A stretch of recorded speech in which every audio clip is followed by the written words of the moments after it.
nalingi nasala video po batu nanga neni nasalaka so batu nakanga soki routine nanga suki ya kosokola suki ezalaka comment. Alors nasalika video ya mokuse.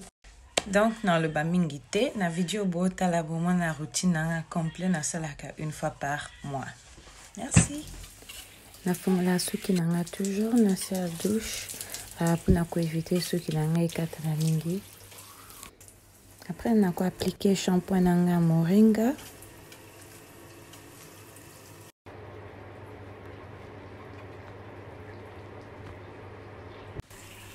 Awa nazo rincer suki nanga pour kolongola shampoing nanga nyonso pour na banda deuxième tour.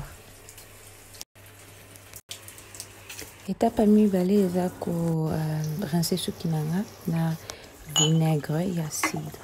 Na ko bakisa na mai na kaka na mesurer après na sopi na suki puis na masser ba cuir chevelure pour na longola ba pellicule. Étape ya suka na osala huile nanga ya moringa lokola après shampoing. Donc na ko tia huile oyo na suki na pakola partout na suki après pe na tia na ba cuir chevelure.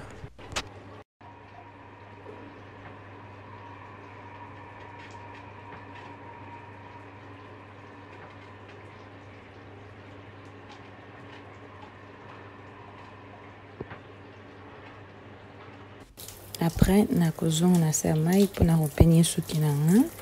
Ko peigner suki na sa mai ezalaka mieux parce que oko éviter suki ekata na mingi.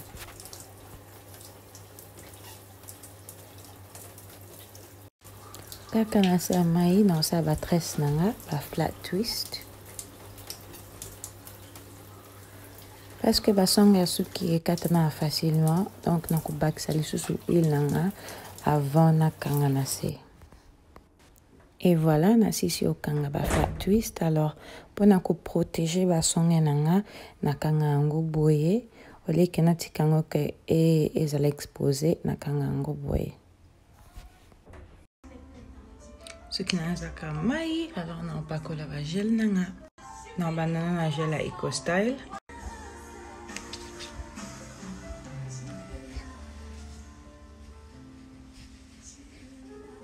Après, on va baxer sur maman et les colos.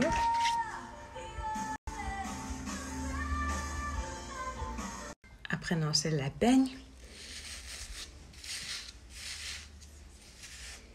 Brosse, pardon. Alors, pour le coin, on sait la gel oil. Ils ont ma casse. Voilà. Ils ont gel à ma casse. Il faut toujours coller ça qui tombe après. Donc, on va nous boire pendant 15 à 20 minutes. 15 minutes de coquille.